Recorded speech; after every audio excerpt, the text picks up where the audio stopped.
Hello, welcome to गणित wings. तो आज हम स्टार्ट करते हैं सांख्यिकी, जिसे बोलते हैं हम केंद्रीय प्रवृत्ति की माप, इंग्लिश बोलते हैं सेंट्रल टेंडेंसी। और इसके अंतर्गत कौन कौन आते हैं? तो इसके अंतर्गत आते हैं तीन, माध्य, बहुलक और माध्यिका।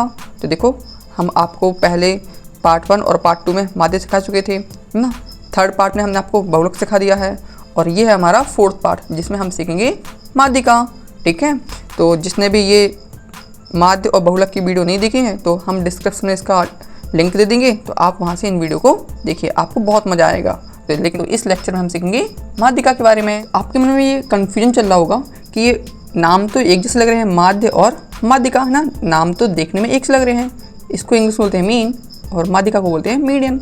लेकिन इसमें डिफरेंस क्या है ना, क्या अंतर क्या है इसमें? माध्य क्या होता है और मीडियन क्या होता है, मतलब कि माध्यिका क्या होता है? तो देख, माध्य का मतलब होता है औसत। जैसे हमने कुछ नंबर लिए, जैसे कि हमने लिया 2, ठीक है, 5, 10, 3, 8 ले लो, ठीक है। चलिए, तो अब हम क्या करेंगे, अगर माध्य निकालना है तो माध्य का मतलब क्या होता है? औसत। मतलब इन सबको जोड़ो और जितने नंबर हैं उनसे भाग करो। तो 2 + 5 + 10 + 3 + 8 कितने नंबर है? 5, मतलब अपॉन 5। चलो सॉल्व करो इनको। 5, 2 और 5 7, 10 17, 3 20 और 5 28। तो कितना आ गया? 28। और बटे कितना आएगा? 5। 5 से इसे काटो तो 5 25, 5 दशमलव बचा कितना? 3, 0 आ गया 30, 5 30। तो इसका आंसर कितना आया? 5.6। ये इसका कहलाएगा माध्य। लेकिन वही माध्यिका क्या होगी, है ना, क्योंकि देखने में तो सेम लग रहे हैं, लेकिन देखिए इसमें बहुत अंतर है। माध्यिका क्या होगी? तो सबसे पहले इसी क्वेश्चन को हम करेंगे अरेंज, मतलब 2 5, ठीक है, 2 5 10 3 8। इसे सबसे पहले बढ़ते हुए क्रम लिखो, मतलब सबसे पहले 2 आएगा, ठीक है, 2 के बाद देखो 3 आएगा, फिर 5 आएगा, फिर 8 आएगा, फिर 10 आएगा, ठीक है। लिख लिया है? ओके। अब देखो बीचों बीच में देखो कौन आ रहा, देखो कितने नंबर है? 1 2 3 4 5, 5 नंबर है ना। तो देखो बीच पे कौन आ रहा हमारा? ये देखो ये वाला आ रहा है ना, क्योंकि यहाँ से 2 छूट गया, यहाँ से 2 छूट गया, बचा कौन? 5। तो इसका जो माध्यिका होगी, माध्यिका वो कितनी होगी? वो होगी हमारी 5। अब आपके मन में कन्फ्यूजन चल रहा होगा, फिर से कन्फ्यूजन आ गया ना, कि यहाँ तो आपके 5 नंबर थे, तो बिल्कुल बीचों बीच वाला गया। अगर 4 नंबर होते तो क्या करते? सपोज करो कि यहाँ पर होता केवल इतना, ठीक है, 2 3 5 और 8 लिखा होता। तो अब इसका कैसे हम माध्यिका निकालते? अब इसके मध्य में कौन है? तो कुछ बात नहीं। तो देखो क्या करते हैं, ये 2 और लास्ट के 2, है ना। अब बिल्कुल यहाँ के बीच का कुछ ना कुछ मान आएगा, तो इन दोनों के बीच क्या आएगा ना? 2, हाँ। तो 3 और 5 इन दोनों को जोड़ो और 2 से भाग करो, तो 5 और 3 कितना आएगा? 8। 8 में 2 से भाग करो 4।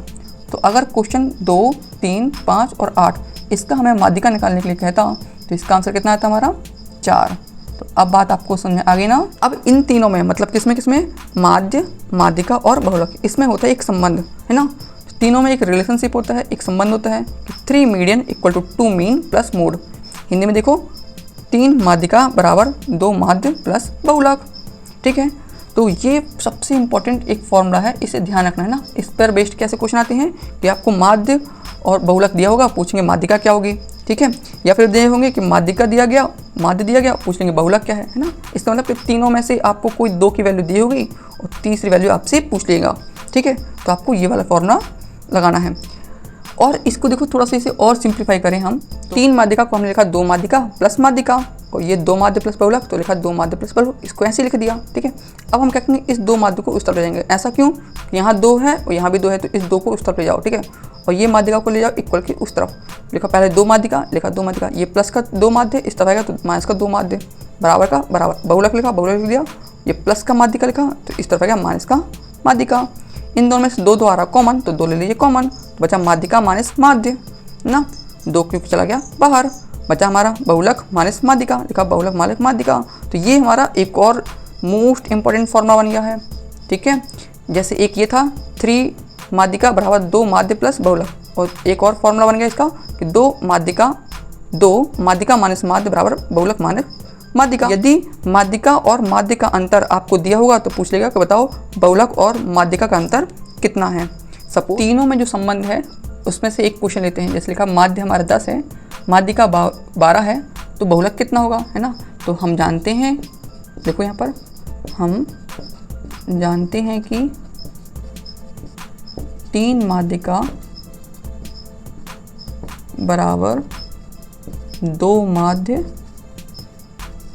प्लस बहुलक हुआ करता था ना, ये होता था हमारा फॉर्मूला। आइए इस फॉर्मूला हम क्या करते हैं, वैल्यू पुट करके रखते हैं ना। 3 माध्य का कितना है 12, तो लिखो 3 गुणे 12 बराबर 2, माध्य कितना है 10, तो लिखो 10 प्लस बहुलक का बहुलक, इस तरह लिखो। ठीक है, अब 12 तिया 36, 10 दूनी 20 प्लस बहुलक। अब देखो ये 20 प्लस का इस तरफ आएगा माइनस का, 36 माइनस 20 बराबर क्या आएगा बहुलक। बहुलक तो बताओ बहुलक कितना आया, 36 में से 20 घटाओ तो कितना आएगा 16। तो आप कह सकते हो ना कि जो बहुलक की वैल्यू है ना वो कितना है हमारा 16। ये रहा हमारा आंसर। देखिए नेक्स्ट क्वेश्चन है कि केंद्रीय प्रवृत्ति की माप में यदि माध्यिका और माध्य का अंतर 20 है तो बहुलक और माध्यिका का अंतर कितना होगा।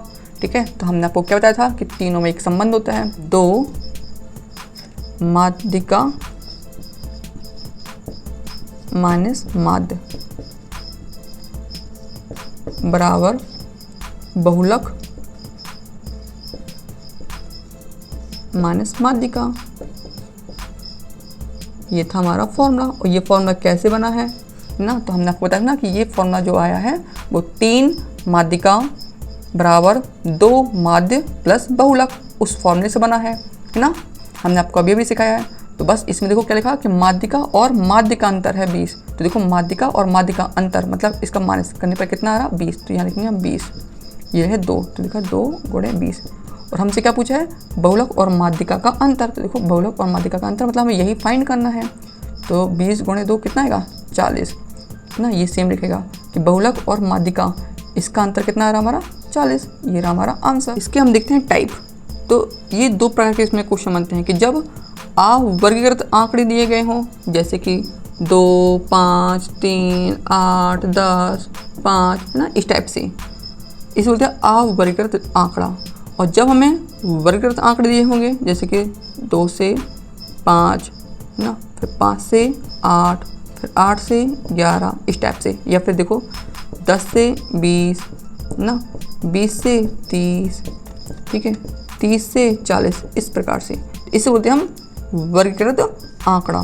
तो इन दोनों के लिए अलग अलग फॉर्मूला है। चलिए अभी हम स्टार्ट करते हैं जब हमें अवर्गीकृत आंकड़ा दिया हो। तो देखिए इसका टाइप फर्स्ट कि जब हमें अवर्गीकृत आंकड़े हमें दिए हों, ठीक है, तो उसमें भी ये 2 प्रकार के हो सकते हैं कि आंकड़े भैया सम मात्रा में हो या तो फिर विषम मात्रा में हो। मतलब विषम मात्रा मतलब कि जैसे 5 हो, 7 हो, 3 हो, है ना, इतने दिए गए हों मान। सम आंकड़े हों जैसे कि हमने कहा कि टोटल मात्रा 4 है ना, टोटल आंकड़े कितने हैं 4 हैं या फिर 6 हैं या फिर 8 हैं या फिर 10 है ना, इतनी संख्या में क्या है आंकड़े दिए गए हैं। तब हम इनके अलग अलग फॉर्मूला मतलब इनके अलग अलग क्या है तरीके से इनको सॉल्व करते हैं। ठीक है, लेकिन नोट हमेशा ध्यान रखना है कि जब भी हमें आंकड़े दिए हैं तो उनको हमें क्या करना है, उनको हमें आरोही क्रम में जमाना है। किस क्रम में, आरोही क्रम में उनको लिखना है। अच्छा, ये आरोही क्रम क्या होता है, आरोही क्रम होता है, आरोही क्रम में लिखना है। आरोही क्रम मतलब कि सबसे पहले छोटा, फिर उससे बड़ा ना, फिर और उससे बड़ा, इस टाइप से। आंकड़े को आरोही क्रम में जमाने के बाद फिर हम देखेंगे आखिर ये आंकड़े कितने हैं। अगर विषम मात्रा में है, ठीक है, तो उसका फॉर्मूला बनेगा n+1/2वां पद, वो उसका कहलाएगा आंसर, n+1/2वां पद। लेकिन यदि आंकड़े सम संख्या में हो तो उसका फॉर्मूला बनेगा n/2वां पद प्लस n/2 + 1वां पद अपॉन 2। अच्छा, ये फॉर्मूला अगर समझ में नहीं आ रहे हैं तो चलिए अब भी आपको समझाएगा। लेते हैं कुछ एग्जाम्पल। देखिए हमने एक क्वेश्चन लिया है कि 3, 7, 2, 5, 4, 12 और 6 है। इसके हमें निकाली थी माध्यिका। क्या निकाली थी इसकी, माध्यिका कितनी होगी। ठीक है, माध्यिका क्या है। तो बेटा जी क्या करना है आपको, सबसे पहले आंकड़ों को आरोही क्रम में जमाना है। तो सबसे पहले आरोही क्रम को पता है कि सबसे छोटा, देखो सबसे छोटा कितना है 2। ठीक है, तो यहाँ लिखना आरोही क्रम में लिखने पर, सबसे यहाँ लिखो आरोही क्रम में लिखने पर। देखो कैसे, सबसे छोटा आता है, पहले आता है 2, 2 के बाद आता है 3 है ना, 3 आ गया, फिर देखो 4 लिखा है, 4 लिखो, फिर 5 है तो 5 लिखो, 5 के बाद फिर आता है 6 तो 6 लिखिए, है ना, 2 हो गया, 3 हो गया, 4 हो गया, 5 हो गया, 6 हो गया। अच्छा देखो ये 7 है, 7 लिखो। अब क्या बचा? 12, लिखो 12। सब हो गया ना? गिनो ये कितने हैं? 1 2 3 4 5 6 7। तो n मतलब कितना है? 7। अच्छा 7 है, 7 का मतलब क्या है? 7 होते हैं विषम, है ना? आपको तो ये पता होना चाहिए। यदि 2 4 6 8 10 इनको बोलते हैं हम सम, और 1 3 इनको क्या बोलते हैं? इनको बोलते हैं हम सम, ठीक है। 1 3 5 7 इनको बोलते हैं हम विषम। ये तो कितने हैं? विषम है ना? 7 है ना? टोटल 7 आंकड़े हैं। तो चेक करो, विषम के लिए फॉर्मूला क्या था कि n+1/2, मतलब n कितना है? 7। तो इसका फॉर्मूला क्या बनेगा हमारा? माध्यिका बराबर क्या होगा? माध्यिका बराबर n+1/2, मतलब कि 7 + 1/2, है ना? ये वाला पद। अच्छा 7 और 1 8, 8 में कितने से भाग करना है? 2 से। तो जब 8 में 2 से भाग करेंगे तो कौन सा पद आएगा? चौथा पद आएगा। तो चेक करो चौथा पद कौन है? चौथा पद है 1 2 3 4, ये है चौथा पद, है ना? इसका मतलब क्या आंसर क्या आएगा हमारा? 5। अब समझ में आ गया ना आपको कि ये कैसे लिखे होते हैं? n+1वां पद, ना? ऐसा लेना है। लेकिन सपोज यहीं पर अगर ये 12 ना होता, क्या ना होता? ये 12 ना होता, तो कुल कितने पद होते? गिनो, 1 2 3 4 5 6, तब तो ये 6 होते। कितने होते ये? 6, ठीक है। और 6 का मतलब होता है कि ये होंगे सम। क्या होंगे हमारे? सम, ठीक है। तो इसके लिए फॉर्मूला क्या था? n/2वां पद प्लस n/2 + 1वां पद अपॉन 2। आओ रख के दिखाते हैं आपको, तब समझेगा। देखो कैसे ना, n/2वां पद, n कितना है? 6, तो लिखो 6/2 ना, वां पद प्लस n/2, मतलब कि 6/2 प्लस का 1, तो लिखो प्लस का 1 वां पद। तो ये अपॉन 2 तो करना भूल ही गए थे ना हम। 6 में 2 से भाग करो, कितना आएगा? 3। तो 30 ना, तीसरा पद कौन सा है? 1 2 3, तीसरा पद है 4, तो लिखो 4 प्लस इससे काटो तो आएगा 3, और 3 में 1 जोड़ो तो 4। चौथा पद कौन है? तो तीसरा पद ये था, चौथा पद था 5, तो लिखो 5 अपॉन 2, तो अपॉन 2। तो भैया 4 + 5 हो गया 9, है ना? 9/2, और जैसे हम 9/2 करेंगे तो भाग करो तो कितना आएगा? 4.5। तो भैया ये रहेगा हमारा आंसर। तो इस प्रकार से हमने एक ही क्वेश्चन में आपको सिखाया कि कैसे हमें निकालना था माध्यिका।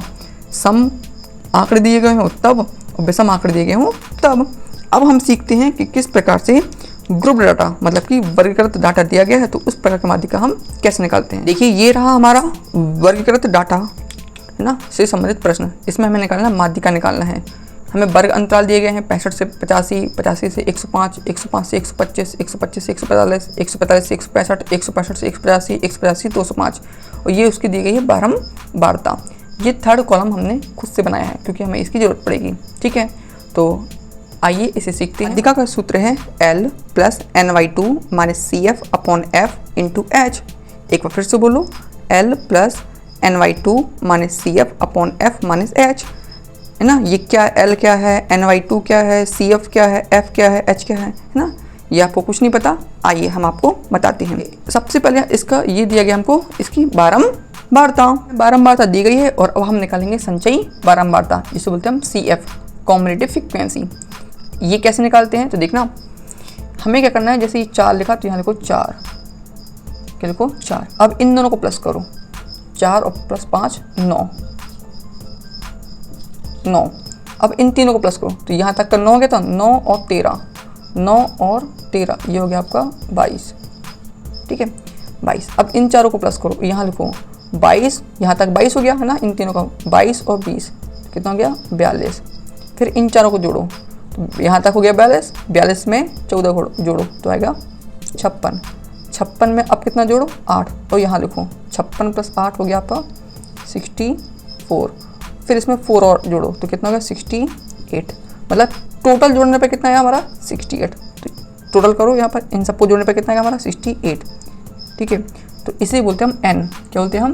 n। तो टोटल कितना हमारा? 68, तो यहाँ देखो 68। अच्छा अब हमें निकालना क्या? ny2, तो निकालो ny2। मतलब कि 68 में करो 2 से डिवाइड, और 2 से डिवाइड करने पे कितना आएगा हमारा? चेक करो, 2 × 1 = 2 ना, मतलब 2 × 2 = 2, 2 × 3 = 6, 2 × 4 = 8, 34, लिखो 34। तो NY2 कितना है हमारा 34।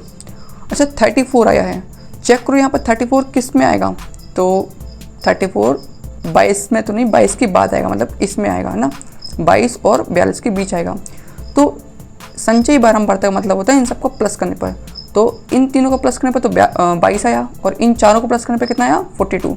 तो आपको पता चल गया ना कि 34 किसके अंदर आएगा, इस 42 के अंदर आएगा। ठीक है, तो ये जो पूरी, ये जो यहाँ से लेकर यहाँ तक ये पूरी है ना, इसको बोलेंगे हम क्या, तो बोलेंगे माध्यिका वर्ग। फॉर्मूला हमने NY2 निकाला तो 34 आया ना, L, CF, F और H निकालना है। इसका मतलब क्या है, तो देखो जब हमने ये निकाला कि यह हो गई हमारी माध्यिका वर्ग, इसमें ये जो सबसे छोटा दिख रहा है ना, L का मतलब है लोअर लिमिट।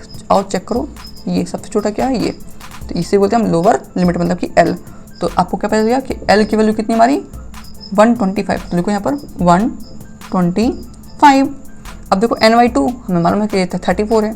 CF क्या है, तो देखना CF का मतलब होता है, ये मत करना कि CF है, नहीं, ये CF नहीं है, ये 20 है, इससे बोलते हैं हम F फ्रीक्वेंसी।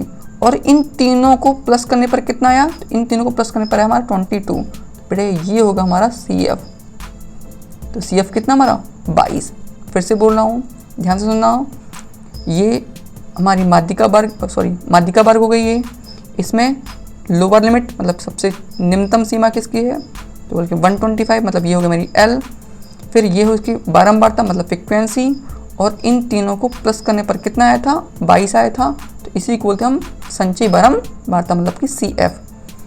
ये हो गया। अब हमें देखना H क्या है, तो इनके देखो इनमें कितने का अंतराल आ रहा, तो 20 का है ना, 65 से 85, 85 से 105, 105 से 125।